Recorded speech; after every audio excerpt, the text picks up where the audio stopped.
Hi, I'm Cy, and today I'm going to be reviewing this Western Digital 2TB SN770 NVMe SSD, which is an internal SSD drive that's good for gaming. I'm personally going to be using it for my Mac Mini M2, which is a base model, and I'm going to be using this instead of having more storage on my actual hard drive. The reason I'm using this particular SSD is because it is very fast. For example, it has read-write speeds up to 5.15 gigabytes per second, which is way faster than the Mac Mini M2 at the base model. For example, the Mac Mini base model has read-write speeds of up to about 1500 megabytes per second. So to use this Western Digital SSD with my Mac Mini, I'm going to be using it with an SSD enclosure, and the specific SSD enclosure I'm going to be using it with is this ACASIS 40 gigabytes per second NVMe M.2 SSD enclosure. So I'm going to go ahead and unbox this for you, and we're going to connect it to our SSD enclosure and hook it up to our Mac Mini and see how it works. In case you're interested in seeing, there's up to 5,150 megabytes per second file transfer speeds. And there is our SSD card with our special information from Western Digital. We're all ready to go ahead and mount it to our ACASIS SSD enclosure. We've got our ACASIS case open here, and you can see it actually comes with the back off already. And we'll go ahead and install our Western Digital SSD inside, and then put our thermal pad on before we close it up with the screws that are in this bag here. We'll go ahead and take our SSD and gently insert it in here, just like that. Take our smaller screw, put it on the end of the screwdriver to make it easy. There you can see, and I've just gently tightened it to the point where it's snug. We'll go ahead and put our thermal pad on, and it appears it comes with two different thicknesses of thermal pad. I'm going to go ahead and use the thicker one.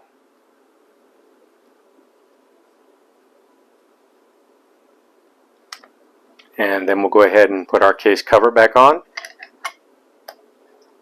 And we'll just screw them in until it's snug. Now we're going to go ahead and connect it directly to our Mac through a Thunderbolt port. Now that it's connected, we're going to go ahead and find it. And this is perfectly normal. You can see it says the disk you attached was not readable by this computer. So we are going to go ahead and ignore that and put initialize. And you can see that it has detected our SN770, which is inside the ACASIS, which is awesome. We are going to go ahead and erase the disk. We're going to leave this at the default. And we're going to make sure this says the APFS, which if you're using another type of computer, you might want to use exFAT because that is compatible with both PC and Mac. But if you're just using an Apple computer and you want it to be an optimal file storage for Apple, then use the APFS. And I'm just going to give this a name, and we'll erase.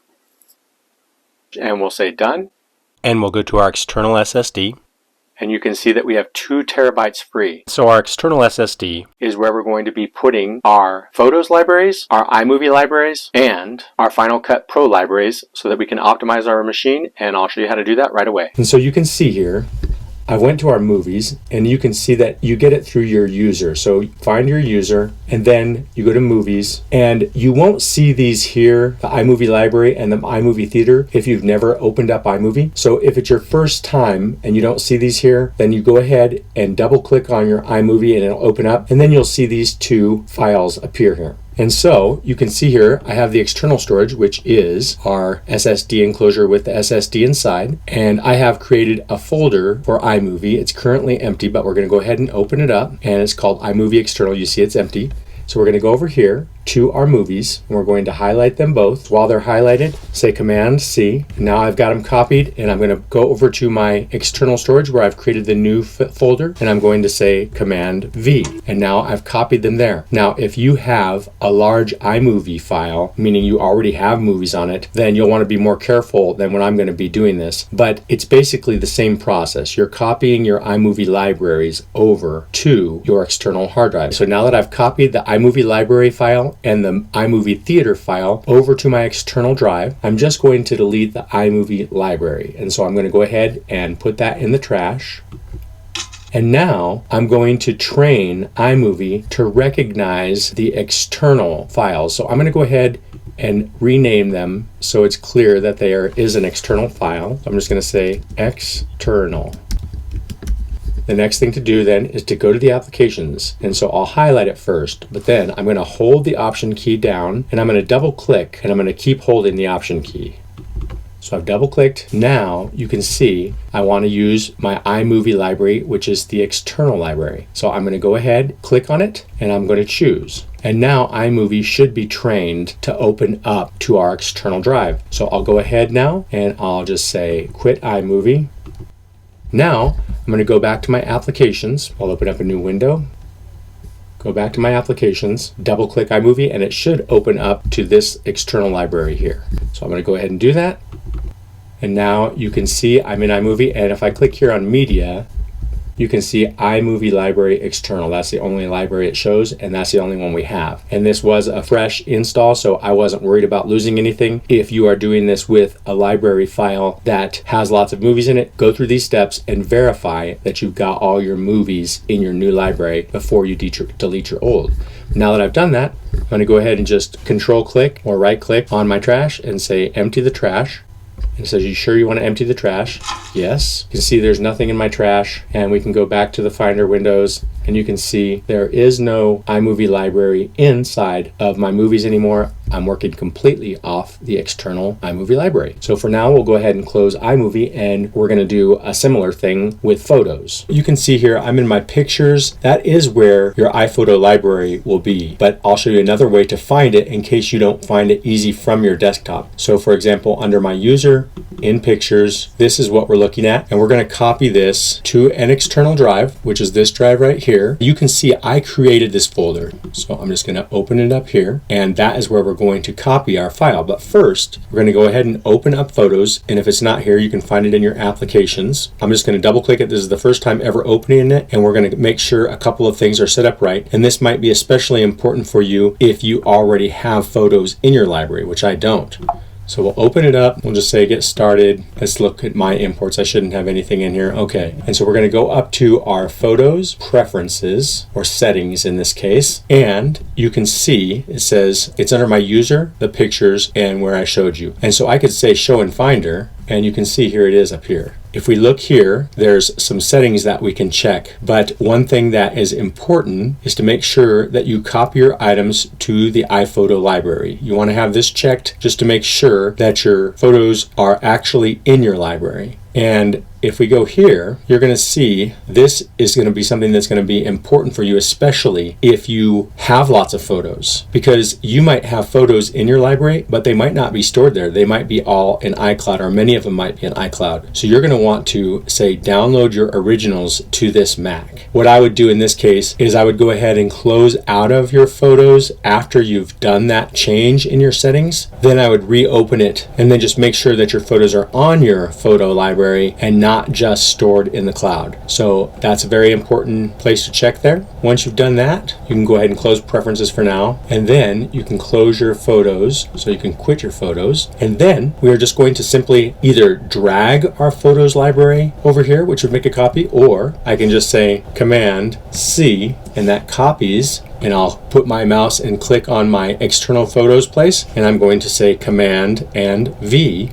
So now we've got it copied. So now we have our full iPhotos library into our external drive. And if you have a large iPhoto library, it could take a lot longer. So make sure you've waited and it's completely copied over. But next thing we're going to do is we're going to train the Photos library to open up to our external disk. And so what I'm going to do, you're going to leave this Photos library the same. You want to keep that the same. But after library, I'm just going to write external. You see that .photos library is still there, but now I have the Photos library external, so I know which one is which. And the next thing we're going to do is we are going to go ahead and move this to the trash. And there's a couple of ways you can do it, but I could just say move to trash. You see it's not in our pictures folder anymore. But the next thing I want to do, I'm not going to delete this yet. I'm going to make sure everything's copied properly. And how I'm going to do that is I'm going to go to my Photos app, whether it be here or inside the applications, and I'm going to hold down the Option key. And while holding it down and keeping it held down, I'll double click.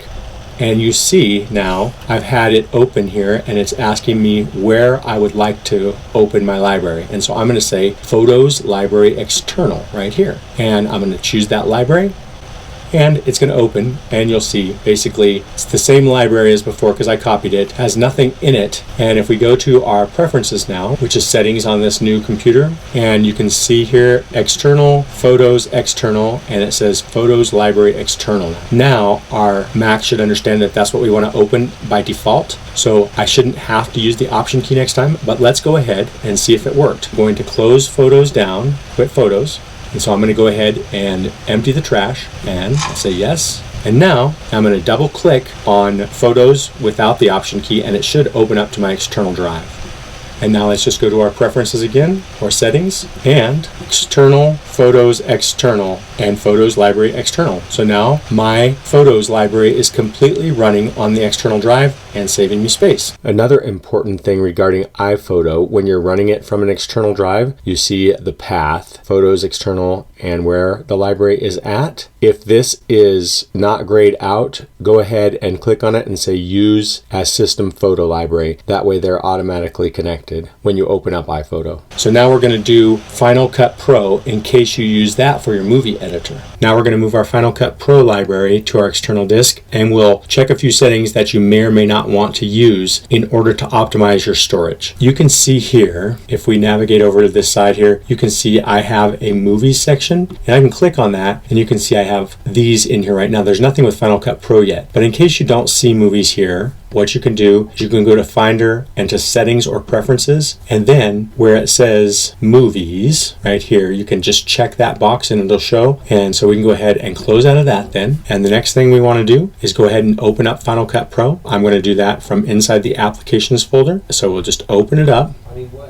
And we're going to allow it to access files on a removable volume. We'll just say that. We're going to go ahead and just continue here. We're going to go to the Final Cut Pro Preferences, or Settings in this case. And under Import, we're going to make sure that we have this box checked here, Copy to Library Storage Location. We don't want to have the Leave Files in Place checked. This will copy everything to our library location. Make sure that we do that. And we'll go ahead and close out of this now. And we're going to go to File, Library Properties, click on that. Now we're going to select Modify Settings next to Storage Locations. Once you've made sure that your media is in library, which is the default setting, you can go ahead and say OK. Once you've done that, you can go ahead and quit Final Cut Pro. Now you can see that this new file has been added to my movies folder now that I've opened up Final Cut Pro, and that is the Final Cut Pro library. So it's currently untitled, but I'm just going to go ahead and name it Final Cut Pro. And you can see this is my external storage. You can see I've created a special folder for Final Cut Pro, so I'm going to go ahead and open that. Now I can just literally drag this into here. That's one way to copy it. Or I can click on it and say Command C and then click into my external drive and click Command V, and it's copied. Now if you had a lot of movie edits already on your Final Cut Pro, that would take a long time, but it obviously didn't take any time for me because I have nothing in Final Cut Pro. So now it's safe to go ahead and move your Final Cut Pro original from your movies into the trash, but don't empty your trash until you've verified that everything that you want to have in your Final Cut Pro on your external drive is the same as it was in your actual Final Cut Pro. You can always move it back from the trash if something went wrong, as long as you haven't deleted it. So now I'm going to double click on the Final Cut Pro from the external drive to train Final Cut Pro to open it from that place. And now you can see Final Cut Pro is open, and now I'm running from an external drive. We've redirected Final Cut Pro to use this library instead of looking for the old one. If you don't have a fresh install of Final Cut Pro like I do, you'll want to just verify that all of your media files and everything that you had in your original version of Final Cut Pro is intact. And now I'll just go ahead and quit Final Cut Pro, and I'm going to go ahead and empty my trash. And now you see there is no Final Cut Pro in movies. It's only in the external drive. But now I can open Final Cut Pro from the applications, and it should open up to my external drive. And there you have it. Now we're good to go, and we're running Final Cut Pro from our external disk, saving ourselves space on our internal hard drive. Next, we're going to go ahead and look at a few settings and things you can do when you're using Final Cut Pro to save yourself space on your external disk as you start to edit videos and you start to collect more files. You can also regain space that you've already lost from videos that you've made and edited in the past. So the first thing we're going to do is we're going to go into the Final Cut Pro preferences or settings. Under playback, you can see that there is something called background rendering, and you can turn that off, and this create optimized media for multicam clips. You can also turn that off. Now both of these have to do with how your playback works during editing. So for example, background render is being done constantly, and it's rendering files while you're making your videos so that playback is smoother and you can see transitions and other effects better. And so you can decide whether you want to keep that on or not, but it will create a lot of these files that are going to take up a lot of space on your disk. And then the create optimized media for multicam clips, this is something that I have never used before, but from what I understand, if you don't know why you need it on, then you don't need it on. So I'm going to go ahead and just have both of these unchecked. However, if you want to go ahead and leave these on, you can later on delete these files, or if you have a large library already, you can delete these render files and these optimized media without messing up your edit jobs. And so what you would do, close this here. We just click on File and delete generated clip files. And there is no render files in here right now because I don't have any, but I could click on delete optimized media and just say okay. If I had had clips in here already, there would be render files and I could delete those as well. So as you know, we're editing all of our movies from our external SSD. Now we're going to put our Western Digital SSD to the test by exporting a video I edited from iMovie with a lot of footage in it while we have other applications open, and seeing how our computer holds up while we're using this external SSD and how fast the export is. Now we've got iMovie opened and we've got a screen recording going. Let's go ahead and see what our activity monitor shows us. And so right now, no swap memory being used, and we're just using about 5.88 gigabytes of our memory. If we go in here and we start scanning through, you can see we scan through pretty easy. I want you to notice here that we have enhanced all of our clips using this enhancer right here. Also, our volume has been changed on all clips. You can see I'm scrolling through here easily, and you can see the actual video is 10 minutes 25 seconds, but it was over 36 minutes of footage. And if I click here, you'll see we have voice enhance here, and we've added some text. We've got some video within video, as you can see here. All the way at the end, we've got our music here. Let's go ahead and start our export, and we're going to see how long it takes, and we're going to do some other things while we're exporting just to see how that affects our whole system. So we'll go ahead, share. We're going to share it as a file, and we're going to take our resolution and we're going to go for 4K, and we're going to say better quality. And so we're going to see how long it's going to take us. You can see it says it's 3.93 gigabytes estimated. We are going to go ahead and set a timer. So I'm going to go ahead and hit next, and it's going to ask where I want to export it to, and I am going to export it to our external drive. Before I click save, I'm going to go ahead and start our timer. I'll go ahead and click on start and save at the same time. All right, so we've got our countdown timer going. We're going to see how long it takes to export, but while we're waiting for it to export, let's go ahead and check our activity monitor, see if we're using any swap memory, and maybe open up some tabs in Google just to see what happens. Go into our activity monitor, and you can see here we are using 10.44 gigabytes of memory. Now that we're exporting, we're going to go ahead and we're going to check and see what happens if we open up Google. And we'll come back here on the activity monitor to see what's happening. Opening up Google, open up some more screens.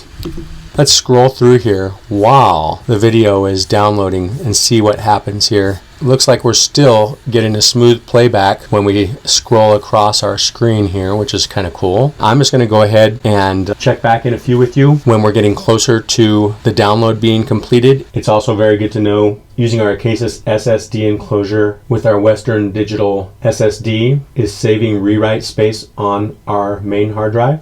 All right, going ahead and saying stop here. Looks like we're exported. So 22 minutes, 36 seconds approximately to export our movie from iMovie with our screen recorder playing, with iMovie open, with the activity monitor open, with Google tabs open. I can say that I am happy with how fast it did that export, especially considering the amount of footage that was in it. So the video that I exported, I re-exported that video with a couple of small edits at a higher quality, and that second export with all the other apps closed only took about 5 minutes. So that was a great thing to see, that I could possibly be getting much faster exports if I don't have other applications opened. One way or another, I'm still happy with the original export at the time that it was. It's a big improvement from my old MacBook Pro, but thought it was cool that this second export was quicker. So let's go ahead and sum things up regarding our external SSD. So I'm really happy with how our SN770 Western Digital SSD of 2 terabytes has worked out using our ACASIS SSD enclosure. It's doing everything that I hoped it would do, and I'm very excited about that. So I really hope you liked my review of this Western Digital SN770 gaming SSD. If you did, please give me a thumbs up, subscribe to this channel, and share this video, and I will look forward to seeing you next time. Thank you so much for watching.